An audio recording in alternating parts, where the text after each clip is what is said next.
గెలుపుని తలుపు తట్టాలంటే పోరాటం నీ సొంతం కావాలి. గెలుస్తామో లేదో తెలియదు, కానీ గెలుపు కోసం ప్రయత్నమైతే చేయాలి. ఆ పోరాటంలో ఎన్నో సవాళ్లు, కన్నీళ్లు తప్పవు. అన్నింటినీ దిగమింగుకుంటేనే యోధుడిగా నిలబడగలం. కొన్నిసార్లు ప్రత్యర్థి బలవంతుడైనప్పుడు గెలుపు దరిదాపుల్లోకి కూడా వెళ్లలేం. అందుకే ఇన్నాళ్లు అణచివేతని, దండయాత్రని ఎదుర్కొంది యుక్రెయిన్. కానీ నిలబడి పోరాడాలన్న పట్టుదల, సర్వం కోల్పోయినా తగ్గకుండా నిలబడిన తీరే యుక్రెయిన్ని సింహ స్వప్నాన్ని చేసింది. చిన్న దేశమైన సింహగర్జన చేస్తోంది జెలెన్స్కీ సేన. 2 అడుగులు వెనక్కి వేసినా, ఓడినట్టు కనిపించినా అంతకంటే ఎక్కువ వేగంతో పంజా విసురుతోంది యుక్రెయిన్. ఇన్నాళ్లు రష్యా దండయాత్రని ఎదుర్కొన్న యుక్రెయిన్ ఇప్పుడు యుద్ధ బీభత్సం ఎలా ఉంటుందో మాస్కోకి రుచి చూపిస్తోంది. ఏకంగా కిలోమీటర్ల దూరం రష్యాలోకి చొచ్చుకెళ్లి భయానక పరిస్థితులు క్రియేట్ చేస్తోంది. యుక్రెయిన్ రష్యాపై పైచేయి సాధిస్తుందా? జెలెన్స్కీ వ్యూహాలకు రష్యా వణికిపోతోందా? దండయాత్రను యుద్ధంగా మార్చేసిన యుక్రెయిన్ చొరబడి దాడులు చేస్తూ రష్యాతో ఢీ అంటే ఢీ. చిన్న దేశమైన యుద్ధ భూమిలో సింహగర్జన. విజయమే నీ లక్ష్యమైతే కొన్నిసార్లు తగ్గక తప్పదు. పోరాటం అంటూ మొదలు పెడితే గడ్డు కాలాన్ని కూడా ఎదుర్కోవాల్సిందే. ఎవరూ కలిసి రాకున్నా పోరాడి నిలబడితేనే నీ గుర్తింపు నీకుంటుంది. యుక్రెయిన్ది అదే పరిస్థితి. చిన్న దేశమైన యుక్రెయిన్ ఒంటరిగా రష్యాతో పోరాడుతూ వచ్చింది. 900 రోజులుగా రష్యా దండయాత్రను ఎదుర్కొంది. 3 ఏళ్లలో 2 అడుగులు వెనక్కి వేసినట్లు కనిపించిన యుక్రెయిన్ ఇప్పుడు ముందుకు 3 అడుగులు వేస్తూ రష్యా పాలిట సింహ స్వప్నంగా మారింది.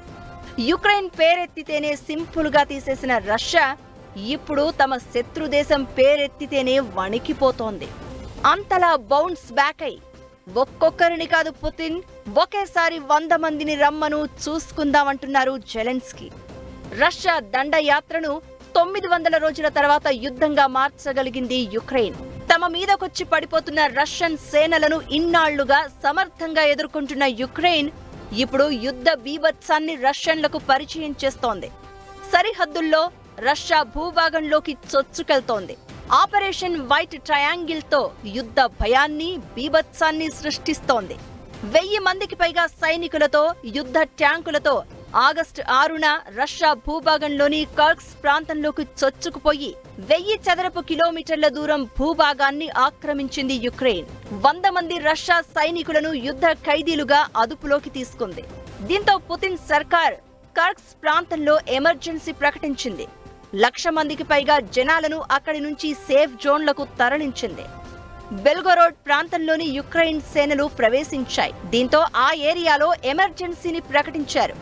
5,000 మందికి పైగా చిన్న పిల్లలను, 11,000 మంది నిరాశ్రయులను షెల్టర్స్ కి షిఫ్ట్ చేశారు. కర్స్క్ ప్రాంతం నుంచి రష్యా తమ అడ్వాన్స్డ్ మోటార్లు, డ్రోన్లతో పాటు 100కు పైగా క్షిపణులు, 255 గ్లైడ్ బాంబులతో యుక్రెయిన్ పై 2,000కు పైగా దాడులు చేసినట్లు తెలుస్తోంది. దీంతో రష్యాలోని కర్స్క్ భూభాగంపై పట్టు సాధించి తీరాలని చొచ్చుకెళ్లింది యుక్రెయిన్. రష్యా తమపై దాడికి దిగి 900 రోజులు అవుతూ ఉండడంతో దేశ ప్రజల్లో స్ఫూర్తిని రగిలించేందుకే తాము కర్స్క్ ఆపరేషన్ చేపట్టినట్టు యుక్రెయిన్ అధ్యక్షుడు జెలెన్స్కీ చెప్తున్నారు. పైకి అలా చెబుతున్నా యుక్రెయిన్ లక్ష్యం రష్యాలోని సుజ్జా పట్టణమే అని తెలుస్తోంది.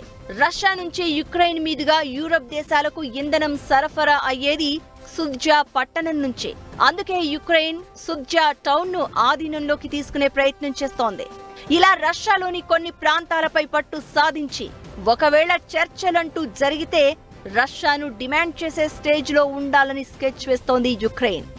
2వ ప్రపంచ యుద్ధం తర్వాత రష్యాపై ఈ స్థాయి దాడి జరగడం, ఈ స్థాయిలో భూభాగం విదేశీ ఆక్రమణ జరగడం కూడా ఇదే ఫస్ట్ టైం.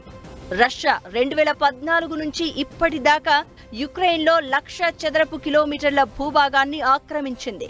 ఈ ఏడాది ఇప్పటిదాకా 1175 చదరపు కిలోమీటర్లను ఆక్రమించినట్లు అంచనా. గత 7 నెలల్లో యుక్రెయిన్లో రష్యా ఆక్రమించినంత భూమిని రష్యా భూభాగాన్ని ఆక్రమించడానికి యుక్రెయిన్కు వారం రోజుల టైం మాత్రమే పట్టింది.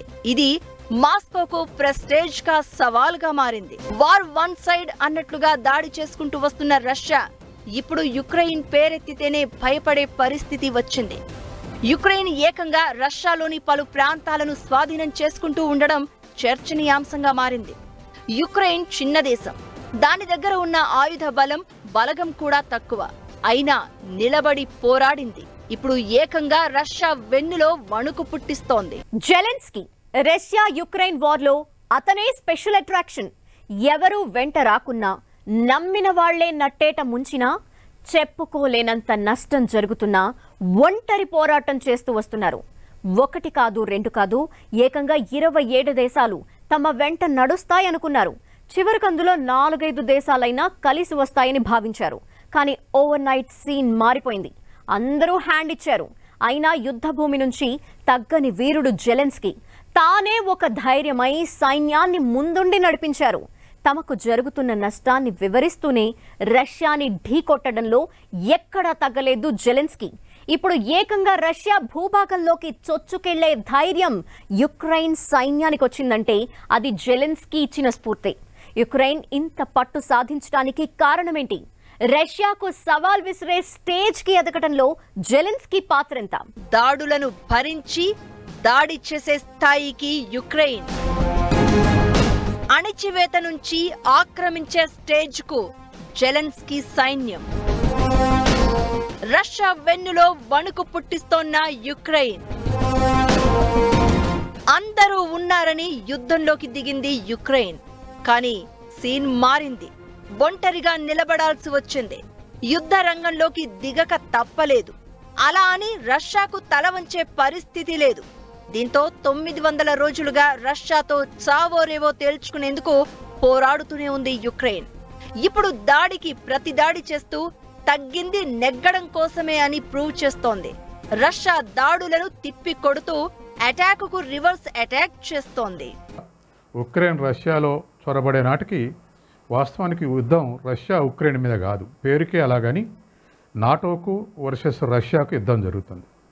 గత 2 సంవత్సరాలుగా అమెరికా తర్వాత EU దేశాలన్నీ కూడా వాటికున్న ఆయుధ సంపత్తి మొత్తాన్ని ఉక్రెయిన్లో డంప చేశాయి.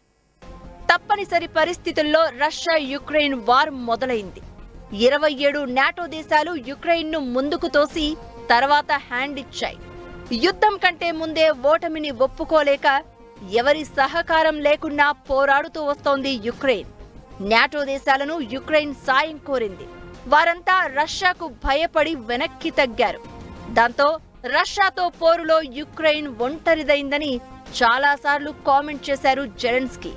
అయినా అమెరికా సహా ఏ ఒక్క దేశమూ యుక్రెయిన్కు మద్దతుగా ప్రకటన చేయలేదు. మేమున్నామంటూ నేరుగా రంగంలోకి దిగలేదు.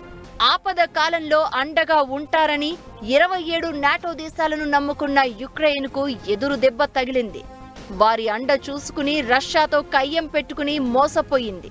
అయినా తమ నిర్ణయాన్ని వెనక్కి తీసుకోలేదు జెలెన్స్కీ. నాటో దేశాలు యుక్రెయిన్కు మద్దతు ఇస్తున్నట్లు ఎలాంటి ప్రకటన చేయలేదు.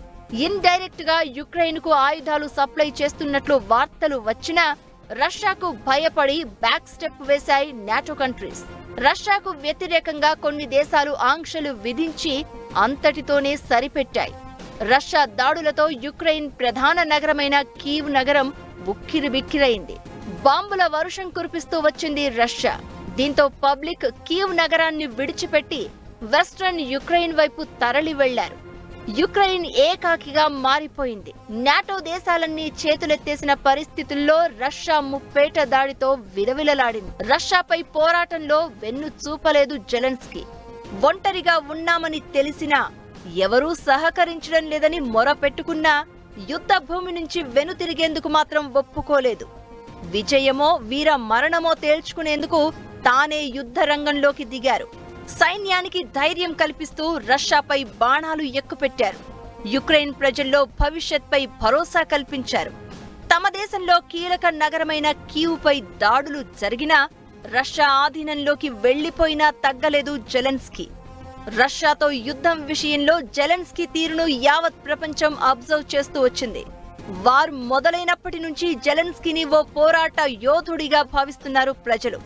అందుకు కారణం రష్యా లాంటి బలమైన దేశంతో తలపడలేమని తెలిసినా వెనకడుగు వెయ్యలేదు జెలెన్స్కీ.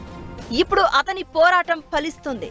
రష్యా దండయాత్రను తిప్పికొట్టి యుద్ధ పరిస్థితులను క్రియేట్ చేయడంలో సక్సెస్ అవుతున్నారు. అందుకే ఇప్పుడు Ukraine talk of the world గా మారింది.